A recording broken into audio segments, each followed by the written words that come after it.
Welcome to another episode of On the Issues with Alon Ben-Meir. Today's guest is Mark D. Friedman, an independent scholar working in the field of political theory and ethics. His latest book, Come Now, Let Us Reason Together, Uncovering the Torah's Liberal Values, discusses what he describes as the fundamental misconception about Judaism, that because the ultra-Orthodox follow ancient traditions and strictly adhere to halakhah, that the rigid practices that characterize their communities represent authentic Judaism. In this episode, Mark and Alon dive into this discussion on understanding Judaism and discuss how this relates to current events and policies in Israel and perceptions of Judaism in the here and now. Hello, Mark. Good morning to you. First of all, I apologize for the couple of delays that we took place. One of them, of course, the last one is being me. Haven't been able to read the book on time. And I didn't think this podcast would be justice to the podcast if I don't have at least a clear idea as to the content of the book and the message that you wanted to convey. And I think it's I found it extremely interesting because when I was reading it, I was thinking and relating it to events that is happening today, nowadays in Israel. The connection, this argument, I should say, between the various Jewish denomination, that is, Jewish in the diaspora versus the one in Israel, the discussion within Israel itself between the Orthodox community and the more liberal communities. So all of this in your book, you galvanize much of these ideas and concepts, and I think those who are listening to our podcast will have a much better sense as to how the Old Testament, how the Ten Commandments relate today to the Jews, to what is happening today in Israel. And I would like eventually to draw the conclusion from your own work in terms of where this all should lead to. Where do we go from here?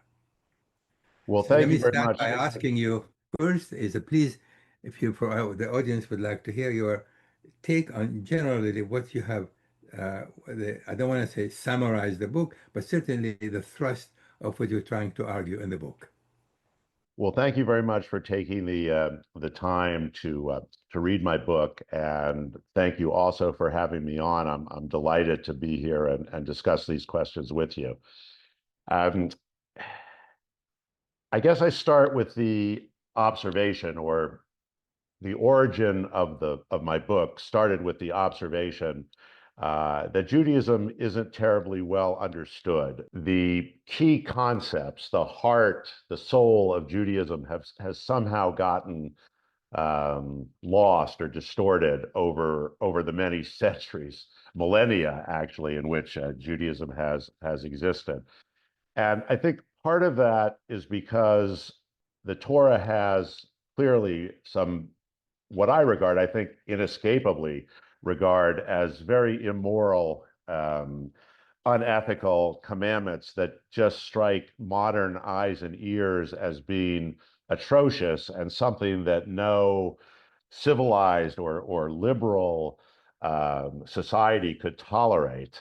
I think that's one thing. And then the other thing was people have the mistaken impression, I believe, that the authentic, the genuine Judaism is found in the communities with the insular communities inhabited by rabbis and congregants in long black coats and fur hats and women in wigs and 10 children per family and a complete isolation from the secular world. I'm not speaking here, of course, about the modern Orthodox, but the Haredi. I think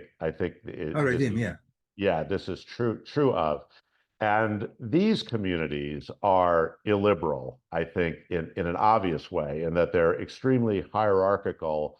They're organized from the top down, and the Rosh Yeshivot, the senior most rabbis and the most learned rabbis, really are at the apex of authoritarian repressive culture when it comes to the role of women, when it comes to their attitude, not just towards Gentiles, but towards fellow Jews who they regard, I think, generally speaking, with disdain. And then the fact that they trap their children in an illiberal lifestyle by not giving them the tools to escape, by denying them anything more than a very rudimentary secular education.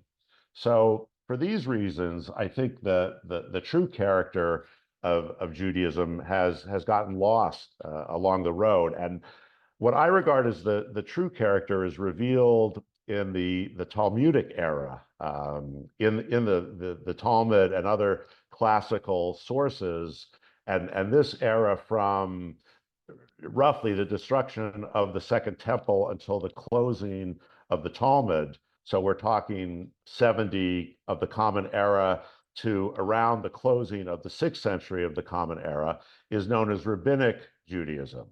And if you look at these sources, if you look at the Talmud and other, the Midrashim and other classic sources, you see an unmistakable liberal characteristic. And in my book, I use the concepts of Kantian moral autonomy, meaning that people shouldn't be forced to or coerced to do things at the behest of a government or other people unless there's a really good justification for that.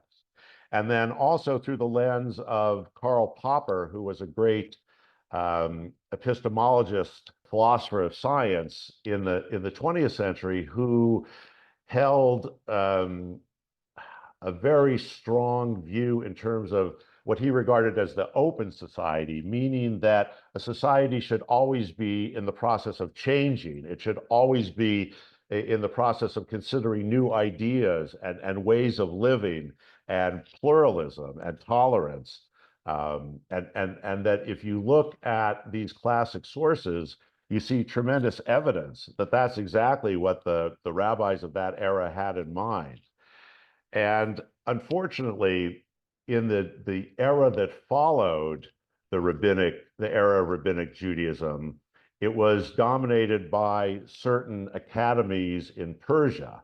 And this era is genomic era of the geonim were the heads of these academies. And in response to certain, what they regarded as existential threats, they turned their back on this liberal ethos in order to what they thought was preserve the faith. And there were a number of forces that were at work here, but perhaps the most significant one was the Karaite heresy. You had these groups of Jews, communities of Jews in what are now Iran and Iraq, that rejected in its entirety the oral Torah, the idea that there were very important, essential aspects of Judaism that were handed down to Moses at Mount Sinai, not just the written Torah that we read from in our services, but a set of oral instructions given by God to Moses that explained to him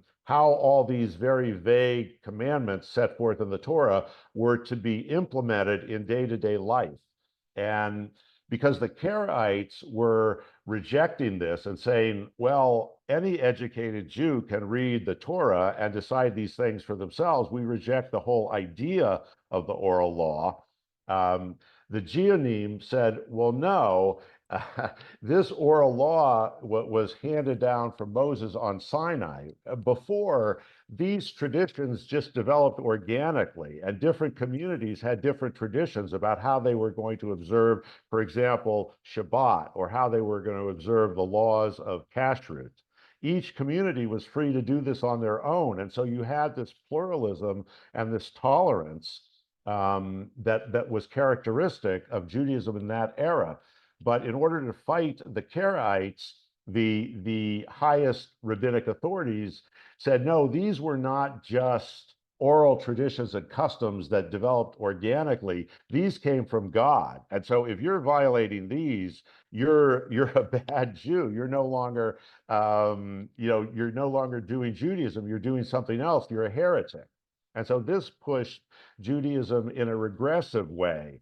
so that there was a top-down, one-size-fits-all. These laws and customs were immutable and infallible, and this perception persisted until the Enlightenment, when you had different streams of Judaism being promulgated that were much more liberal in terms of having different pluralistic interpretations of law and custom, and being tolerant of different interpretations of these things. And while the more liberal streams of Judaism obviously spread widely and are now in the majority, you still have these insular communities that are holding on to the old way, to the regressive way. And I think, unfortunately, a lot of Jews regard this as the authentic Judaism. So they're a little bit alienated from their Judaism, because they think that to be authentically Jewish, you have to wear a long black coat with a fur hat and reside in these very insular, authoritarian communities. So I hope I'm not too long-winded here, but that No, was no. I mean, what you said is very important. Let me just go back a little bit, and that is from the time, the whole concept of humanizing God.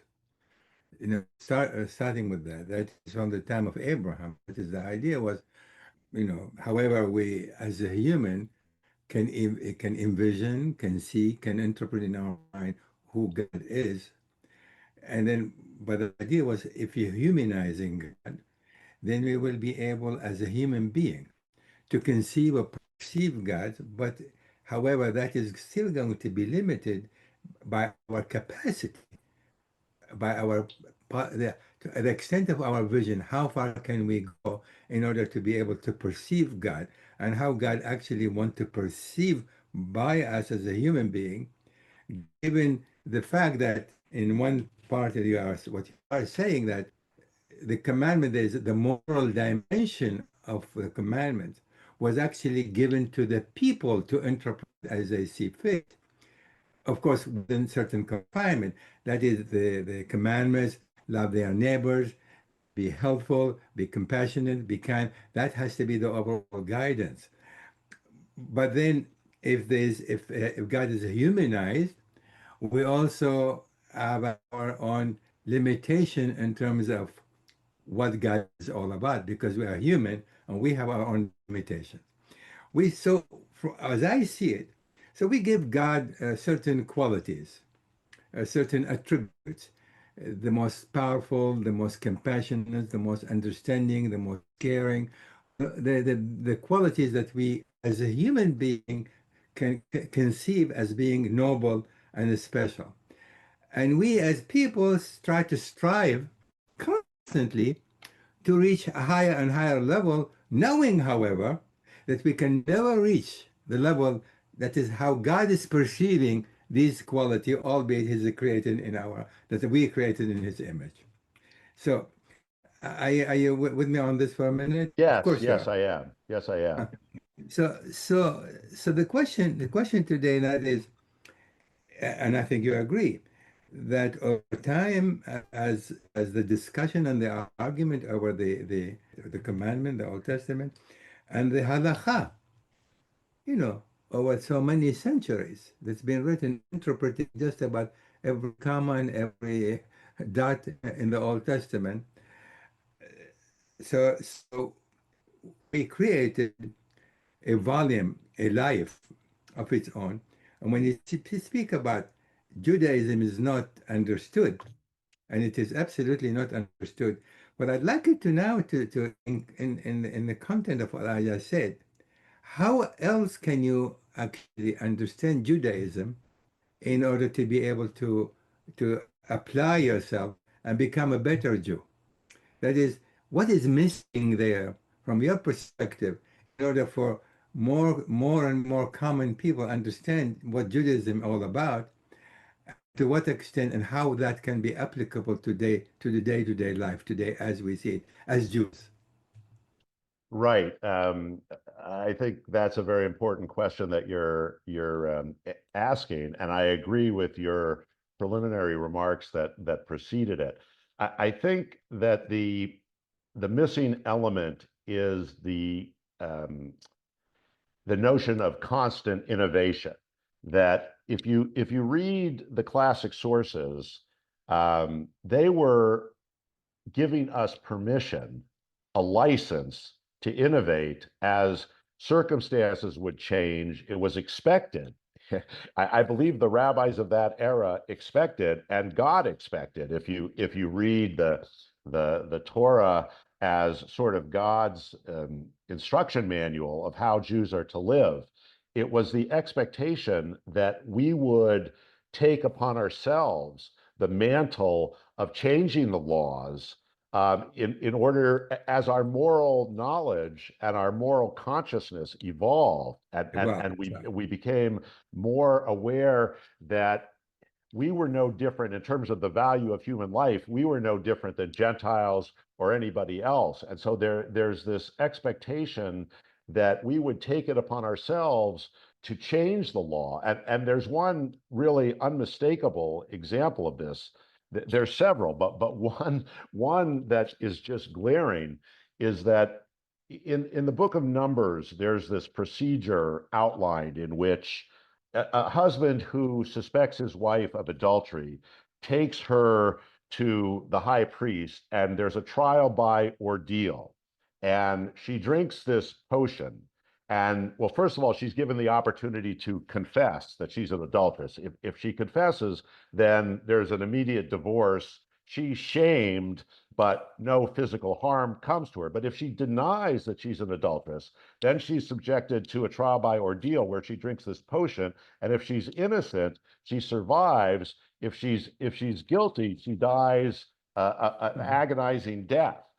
And then in the Talmud, it says that one of the great early sages, Yochanan ben Zakkai, he just nullified that on his own authority. He just said, we're not doing that anymore. That's unjust because we know that the husbands are also adulterous. So why are we going to persecute the wives and not the husbands? So that whole thing that was in the book of Numbers was just abolished at the say-so of this one great sage who understood that this wasn't morally defensible.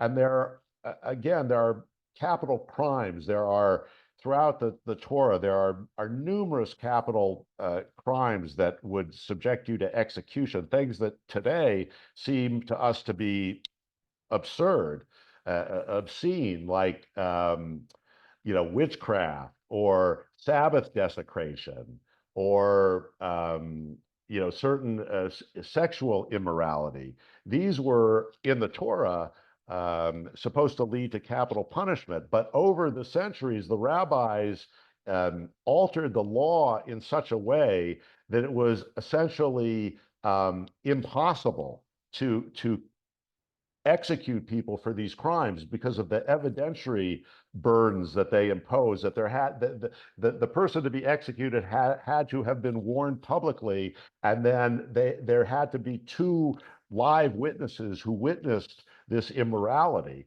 And so there's this famous portion of the Talmud where there's this discussion, and the first rabbi says, well, if we did this, if we executed somebody for these crimes once every 70 years, it would be unjust.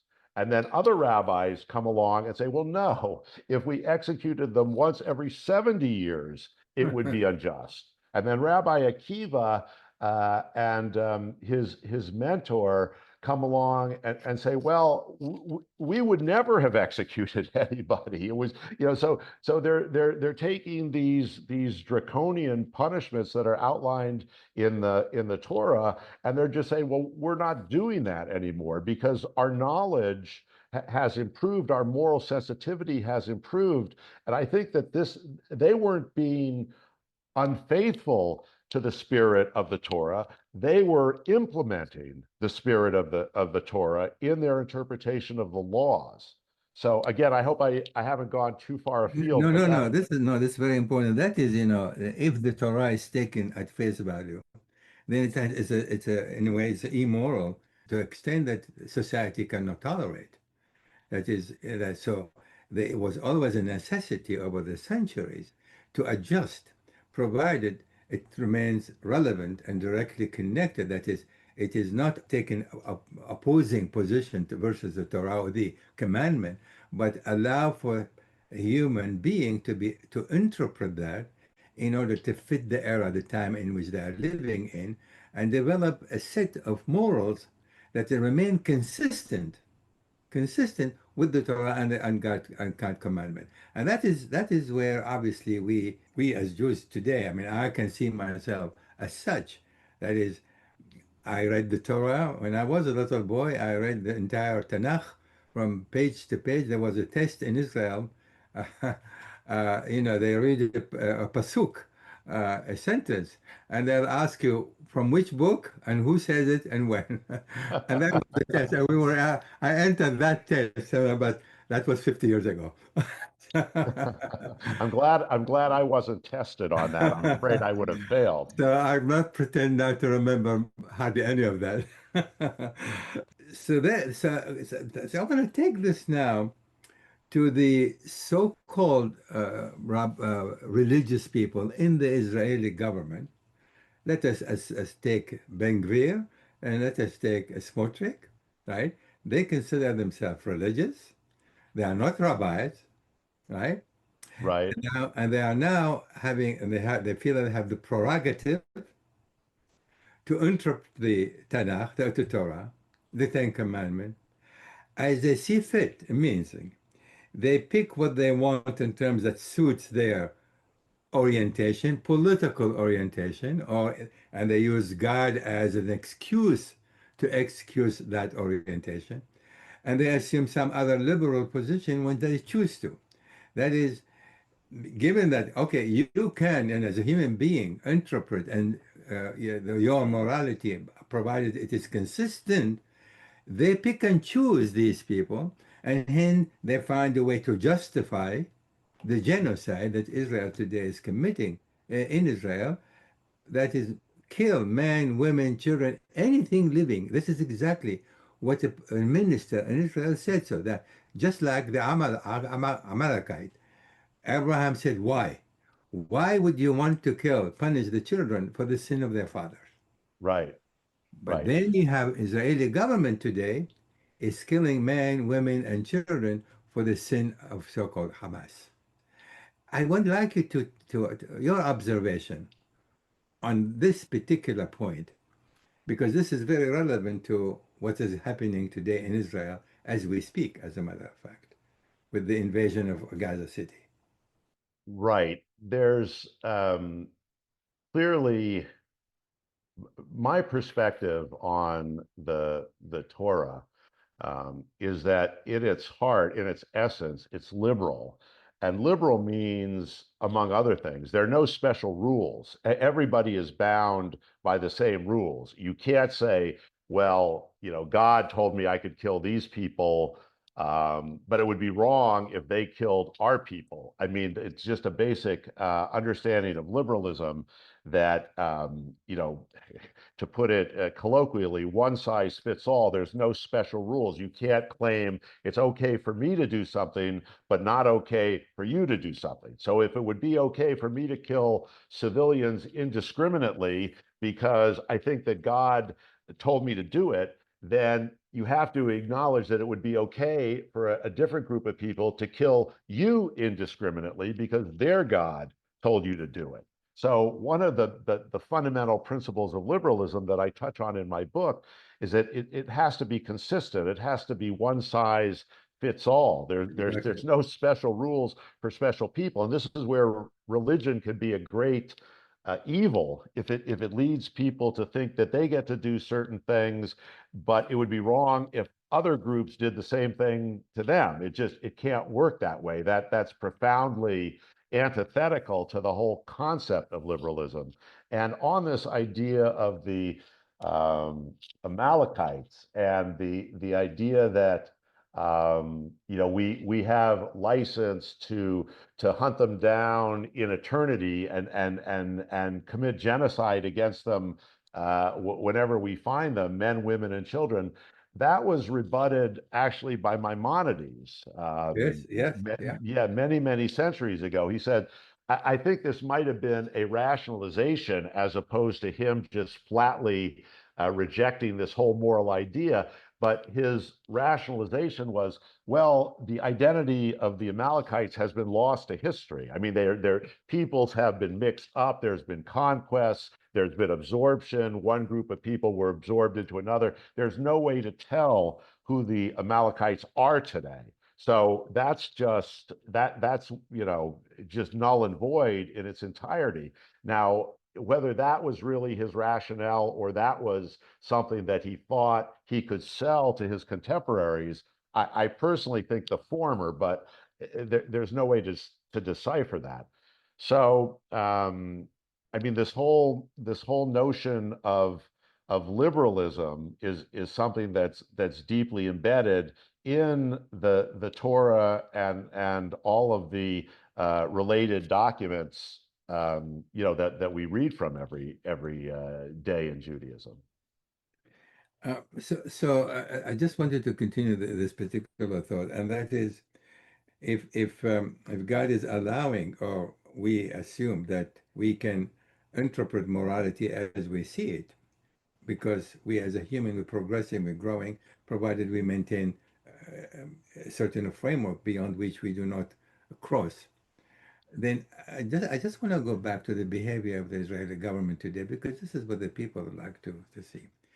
I don't remember the name of Minister Eliyahu, who basically spelled it out very clearly. We kill the children, we kill even the mother who are going to have the children, because they will become a terrorist. And unlike Maimonides, who has been saying, well, eventually the Amalekites were disseminated, went all over and disappeared. Well, the Palestinians have not disappeared. They are there. They remain as an entity, well-defined entity. But then these ministers take the liberty of applying something that has been rebuked so many centuries ago by those rabbis and religious scholars who look at this issue and give it a different interpretation, that you cannot today, I go back to the premise, kill a child because of the sin of his father. But Israel is justifying that. How do you see that? What do you comment on? What do you say? What do you say to a Gentile who's looking at Israel today, non-Jew? They say, how you Jews, presumably the chosen people, who designate you, if you are the chosen people, then we expect a greater measure from you when it comes to justice. That is, if you are the chosen people, when you have to lead and to demonstrate more compassion, better justice, and all of that, but you are failing, not only failing that test in a terrible way when it comes to Israel conduct today. There's a lot to unpack there. I don't think uh, I don't think we can claim to be the chosen people, nor should we claim to be the chosen people in the sense of being. If I may, one second, I don't want to Yes. keep your thought for a second. Every morning, those who go to the synagogue, and I've gone to the synagogue during my bar mitzvah, every single day, there is Baruch atah Adonai shebacharta banu mekol ha'amim. God blessed and selected us from all the people. Every single morning to this day, when you go to the synagogue, you're going to hear this prayer. Well, you're going to hear that, I suspect, in Orthodox congregations, and we're getting into a whole different branch of theology. I don't think you can say that prayer gives us more rights than other people. I don't. Yeah, I don't interpret it that way. I know what you're saying, but I don't interpret that way. I think it's, sometimes people are chosen for a special mission. It doesn't make them better people. I mean, we have, as I'm sure you're aware, we have units in the Army, the special forces, the elite forces, Right. that we call on to do the most dangerous, difficult missions, and they get special training and they get special equipment, and we expect more of them. But nobody thinks that makes them better people, or that their life is worth more than anybody else's life. It just means that they've been selected for whatever reason. And I don't think that we're under any obligation to sacrifice our lives on terms that other people wouldn't be called on to sacrifice theirs. And to go back more to the specifics of what you're saying, look, the purposeful killing of civilians in war is terribly wrong. And to the extent that you could show me that Israel is targeting civilians for murder in war, I would 100% agree with you. But you're facing an enemy that embeds itself in civilians. And so you have no choice, in effect, if you're trying to kill your enemy, than to also kill civilians. And there's a basic principle in morality called the doctrine of double effect, which is that if you're trying to do something that is in and of itself moral, and that's your goal, but unavoidably you have to do something immoral to accomplish your goal, that can be forgiven, as long as it's not out of proportion. And we're facing an enemy in this war that does nothing other than hide among civilians, and so gives the IDF no alternative than to kill civilians. I mean, do you personally believe that? Oh, I do absolutely believe it. Look, to put things in perspective, we dropped atomic bombs on 2 different cities in World War II in Japan, and we did so in order to bring that war to an end. And I think most people who have looked into this in great depth think that those atom bombs actually saved human life. And I'm not just talking about American or Allied life.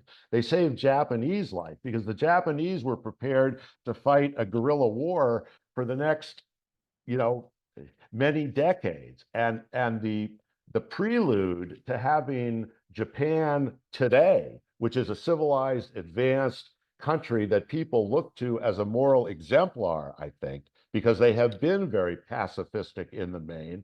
And the same with Germany. The price of having a modern, liberal, progressive Germany and Japan was that we had to destroy the Nazis, and we had to destroy the Japanese imperialists at whatever the cost. And I know that sounds horrible, but I think history will bear me out that the only way we ended up with a relatively pacifistic, progressive, liberal Japan, and the same characteristics applied to Germany, is that we were willing to do what you might think, even today, were horrible things. But the war had to end. We had to end those wars. But the thing is, however, these so-called religious ministers, they want to have it both way. On the one hand, of course, they use religious justification. This land was bequeathed to us. That's one dimension to I reject that, just to be clear. I totally reject that. And the second one, since that is the case, that is the second part of it, then we are allowed to do whatever it takes, because this is our land. We have the right to fight, to kill, to do whatever it takes. The settlers are doing today in the West Bank, and Israel is doing in the West, in Gaza. But let me just tell you, I am a columnist that I investigate these issues very, very regularly. I write extensively on the Israeli-Palestinian conflict, going back more than 3 decades.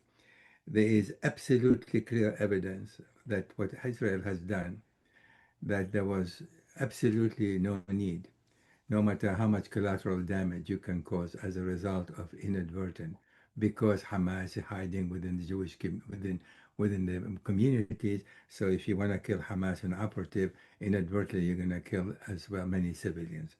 So it's been shown time and again that Israel deliberately bomb certain buildings, knowing fully that these buildings are occupied by hundreds and hundreds of civilians. And the only reason they would do so because they feel there's one terrorist, one Hamas operative live in that building. This is not a story I'm telling you. This is something that I heard from soldiers in the field. This is first-hand account, and many of them, as a matter of fact, published several articles in the New York Times with this kind of evidence. So they said Israel could have prevented the death of at least half, if not two-thirds, of the civilian death had it been more careful and more concerned about human lives, as we and as the Torah is commanding us. So this is not something that my trouble with that is that when you use religion, a certain belief, to justify the horror, the immoral acts that are taken, and that because now you have the flexibility to interpret Torah as you see fit, because the circumstances from their perspective are call on them to do whatever it takes in order to achieve their objective.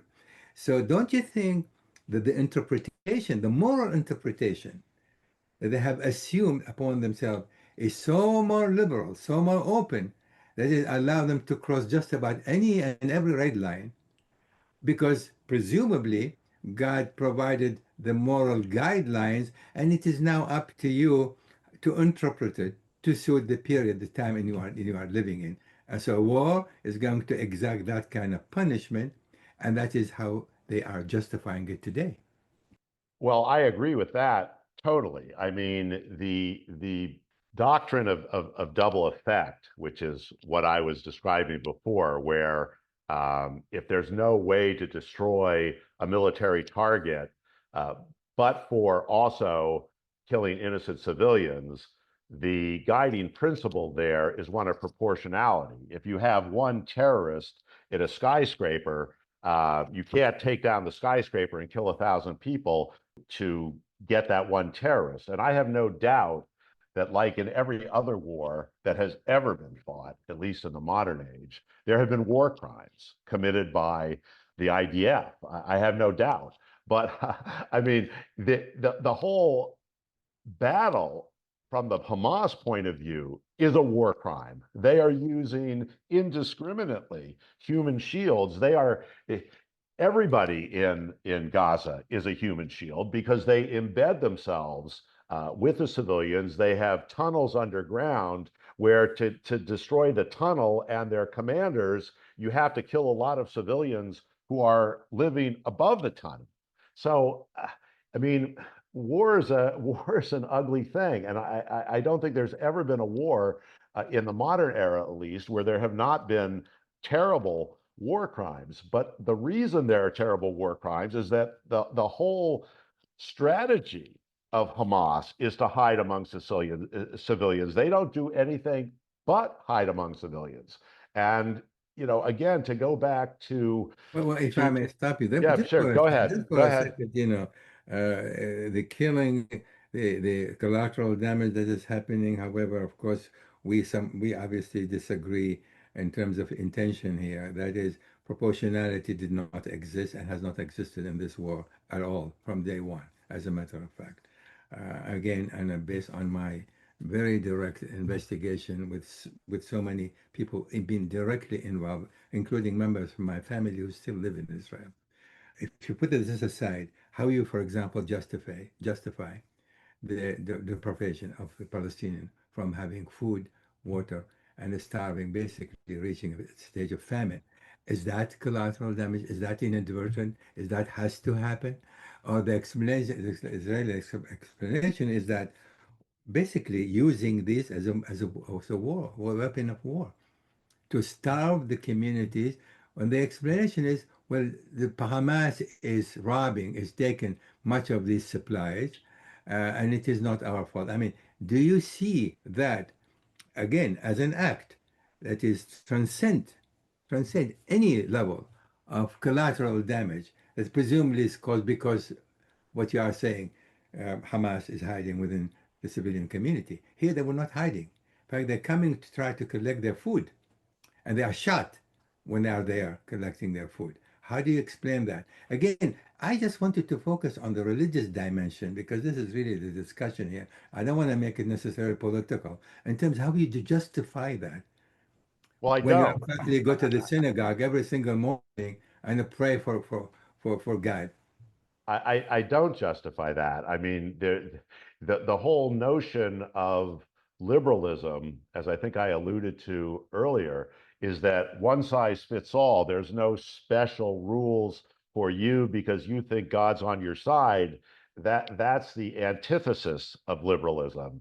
That's the opposite of Kantian morality, which is you have to act in such a way that your act could be universalized. And so, I mean, to revert back to the golden rule, I mean, you can't do anything to anybody else that you wouldn't agree to have done to you. Right. And to the extent that religious beliefs becloud your judgment in that way, then those religious beliefs have to be rejected. I have no disagreement with you on that. But the question of, I mean, it's very, the counter argument is that Hamas takes that food, um, feeds itself very, very well, and then uses the food as leverage to keep the civilians in line, to keep the civilians from leaving danger zones and going to places where they're more safe. And I mean, this may not be directly to your point, but I think it is relevant.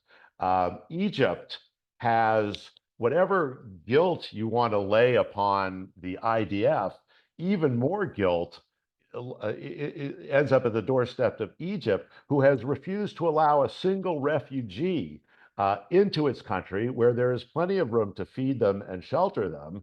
And yet Egypt would rather see the 2 million Palestinians subjected to this horrific war rather than shelter them in the Sinai desert.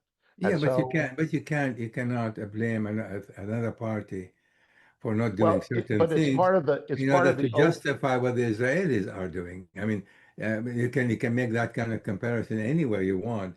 The fact is, it is what Israel is doing, not what Egypt doesn't want to do, and that is where the clear distinction is, and and that's really what troubles me. What troubles me the most.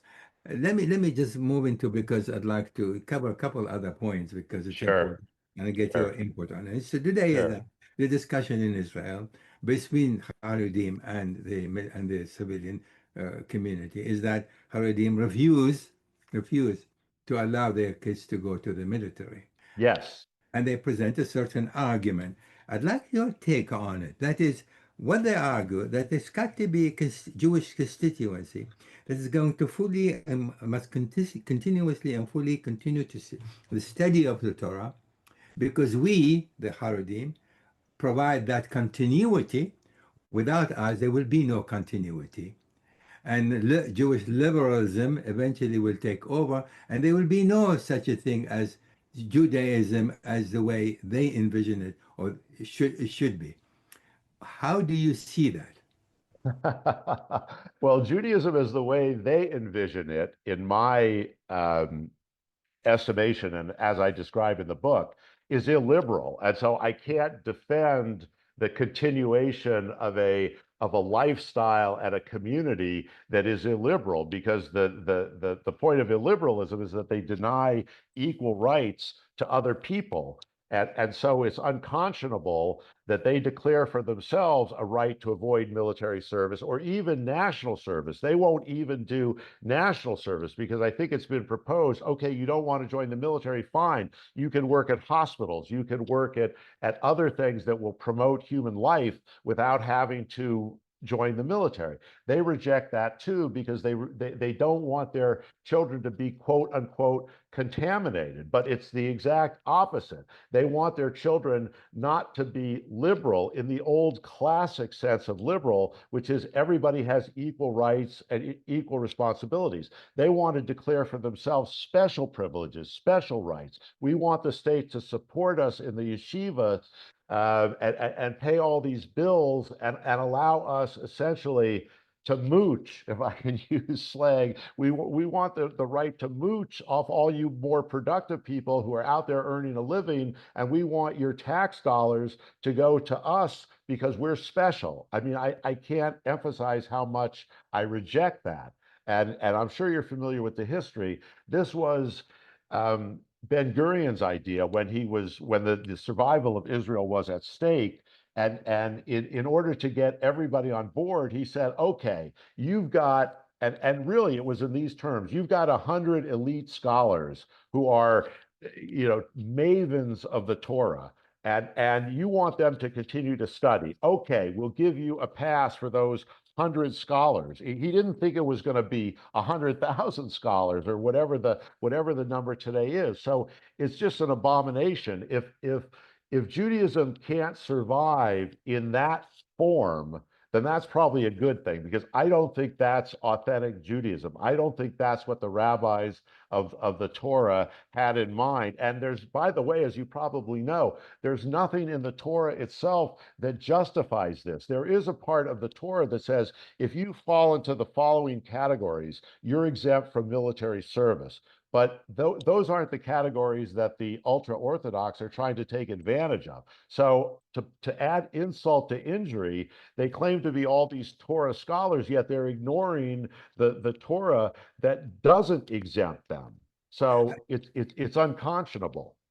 So do you feel that their argument is really baseless to suggest that you need a certain constituency within Judaism, that it take upon itself the preservation of without any interpretation of the Talmud, of the Ten Commandments.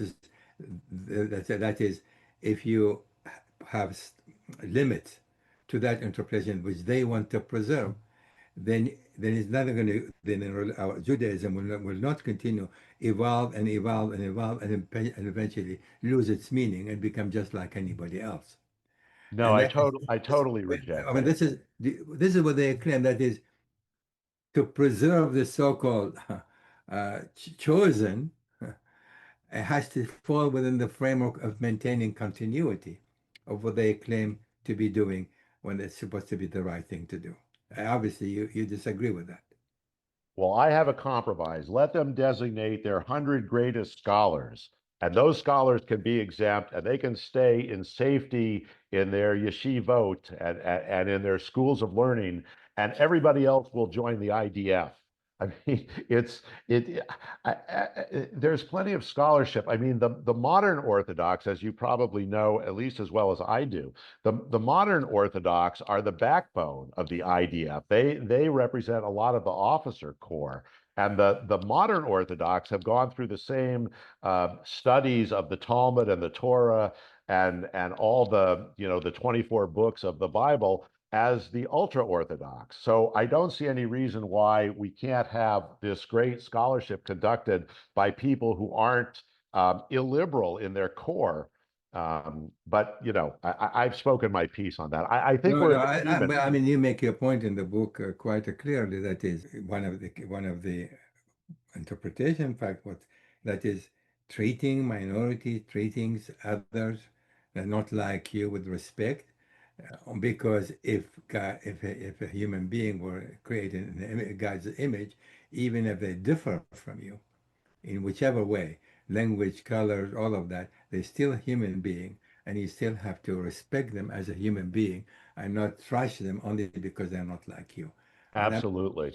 so that's one of the premises that you are actually arguing uh, very well in the book. I would love to continue this discussion with you for another 2 hours. So maybe I we can have understand. another session if you like at one I, point. I just want to say that But I'd like you to summarize this, to take a few minutes, please. Give it a sort of a summary of what's been said here and your take on the whole thing.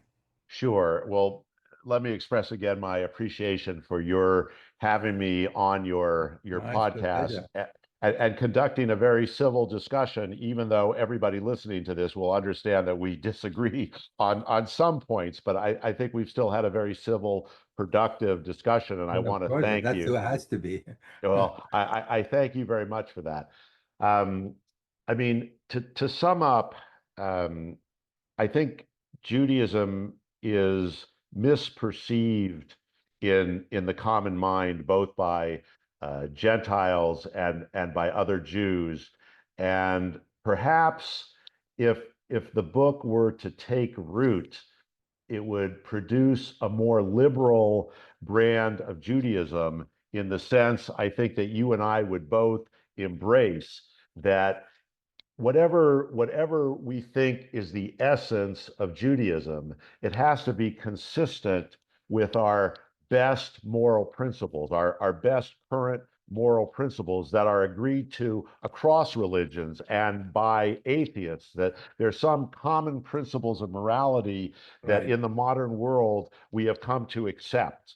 Right. And whatever our other differences, our cultural differences, our religious differences, any differences we might have, we have come to accept that there's certain universally binding moral principles, and that there are no exceptions for Jews or Christians or Muslims. We all come under the same moral umbrella. Right. And I've tried to show in the book that Judaism, its essence, the Judaism that existed from the destruction of the Second Temple through the beginning of the mass exodus of Jews from the Holy Land to the diaspora, that this Judaism that existed was consistent with these universal values, and that within the Torah and within the Tanakh and within all the classic sources, we were given license. Not only were we given license, I think we were commanded to evolve our morality so that it stayed consistent with these universal moral principles. And unfortunately, somewhere along the road, other streams of Judaism understood this and branched off from the ultra-Orthodox, and originated, articulated, lived by a liberal dimension that